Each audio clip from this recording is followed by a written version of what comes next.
এখন as we speak প্রতি বছর প্রায় 3 লক্ষ কোটি টাকা করে আমাদের এই রাষ্ট্রীয় সরকারি ঋণ বাড়ছে, আমাদের জনগণের ঋণ বাড়ছে। আমি আমার ব্যক্তিগত অবজারভেশন বলছি, বাংলাদেশের বর্তমানে যার অনেকগুলো ডক্টর উল্লেখ করেছেন, উনি ডেট টু জিডিপি রেশিও বলেছেন যে লেস দেন 7 এর মধ্যে 6.8%, sorry tax two GDP ratio এবং ডেট টু জিডিপি অলমোস্ট 46%। আমি মনে করি বাংলাদেশের অর্থনীতিতে এই মুহূর্তে দুটি সবচেয়ে বড় সমস্যা, এবং একটা হচ্ছে সভরেন ডেট। গত পরশুদিন আমরা মনিক বার্তার একটি কনক্লেভে দেখেছি, যেখানে অর্থমন্ত্রী মাননীয় অর্থমন্ত্রী মহোদয় দিয়েছেন যে 24 লক্ষ কোটি টাকা। এটা অ্যাকচুয়ালি বেশ আগেই সুপ্রিয়া বলেছেন, সেই সামিটে আমরা বলেছিলাম যে অ্যাজ উই স্পিক এটা এক বছরের মাথায় 24 লক্ষ কোটি টাকা পৌঁছাবে, এবং তাই হয়েছে।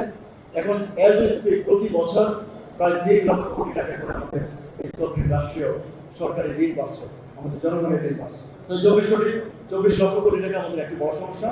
আর নন পারফর্মিং লোন আমাদের 62টা ব্যাংক আছে, তাদের আপনি বুঝতে পারবেন টোটাল লোনের পরিমাণ হচ্ছে মাত্র 18.5 লক্ষ কোটি টাকা। এই 18.5 লক্ষ কোটি টাকার মধ্যে যদি 6 লক্ষ কোটি টাকায় নন পারফর্মিং হয়, মানে আপনার গ্যারাজে যদি 18টা গাড়ি থাকে আর এর মধ্যে 6টা গাড়ি যদি অকেজো হয়, সব টোটালি এখনো মানে ব্যাড এন্ড ডাউটফুল, এখনো রাইট আপ করার মতো না, মানে জাঙ্ক হয় না, কিন্তু 6টি গাড়ি কিন্তু আপনি 6টি কোটি চলতে পারছেন। যেমন 40% or more non performing loan, এটা আমাদের নন ব্যাংক ফাইন্যান্সিয়াল ইনস্টিটিউশন যে এনবিএফআই সেক্টর আমরা বলি, যেমন আফ্রিকান ফাইন্যান্স, এই সেক্টরে অলমোস্ট মানে ধুলা মিশিয়ে গিয়েছে। 11টা টোটালি ব্যাংকরাপ্ট হয়ে গেছে।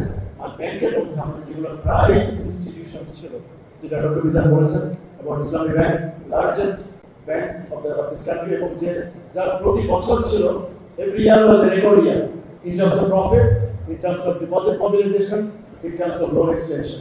সেই ব্যাংকটাকে অত্যন্ত সুপরিকল্পিতভাবে কতগুলো রাষ্ট্রীয় লজ্জাজনকভাবে আমরা ashamed as বাংলাদেশি সিটিজেন্স যে আমাদের ট্যাক্সের টাকা লালিত ডিজিএফআই সহ নিরাপত্তা বাহিনী কতগুলো মানে রাষ্ট্রীয় স্যাংশন নিয়ে একটি তাদেরই সেনাবাহিনীর মালিকানাধীন একটি হোটেলে র্যাডিসনে আমরা গতকালকে পরশু প্রথম আলোতে একটা সিরিজ বেরোচ্ছে যে সেখানে কিভাবে ইসলামী ব্যাংক রাষ্ট্রীয় বাহিনীর বা রাষ্ট্রের সর্বোচ্চ পর্যায়ে যিনি প্রধানমন্ত্রী ছিলেন, যারা নিরাপত্তা উপদেষ্টা ছিলেন, তারা গিয়ে বন্দুকের মুখে তাদেরকে পদ থেকে বাধ্য করে, অনেকে তখন কান্নায় ভেঙে পড়েছিলেন, যারা প্রতিষ্ঠাতা ডিরেক্টর ছিলেন, তাদেরকে ঘাট ধরে বের করে দিয়ে তাদের সামনে তাদের ব্যাংক 1,18,000 কোটি টাকার যে ব্যাংকের টোটাল লোন, যেখানে বাংলাদেশের মধ্যে সর্বোচ্চ সবচেয়ে one of the best performing banks এখনকার যে সিটি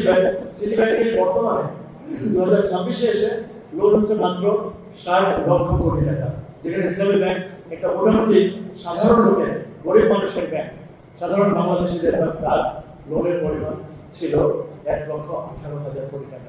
এরকম একটা বিশাল ব্যাংকে আমরা প্রায় ব্যাংকরাপসির কাছে ঠেলে দেওয়া হয়েছে, এবং ঠেলে দিয়ে শুধু একটি গ্রুপের, যেটা মাননীয় অর্থমন্ত্রী বলেছেন পার্লামেন্টে যে 20 জন সর্বোচ্চ ঋণ খেলাপের মধ্যে 11টাই হচ্ছে এস আলম গ্রুপের সাথে কোনো না কোনোভাবে কানেক্টেড।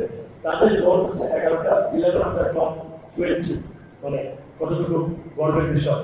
তো তাদের কোনো এস্টিমেট অনুযায়ী তাদের টোটাল লোনের পরিমাণ হচ্ছে 2,20,000 কোটি টাকা, যেটা দিয়ে বাংলাদেশের স্বাস্থ্য খাতে 5 বছর আপনি নিশ্চিন্তে সমস্ত ব্যয়, সব ডাক্তার, সব নার্স, সব হসপিটালের সমস্ত পড়াশোনা সব খরচ নির্ভর করতে পারে।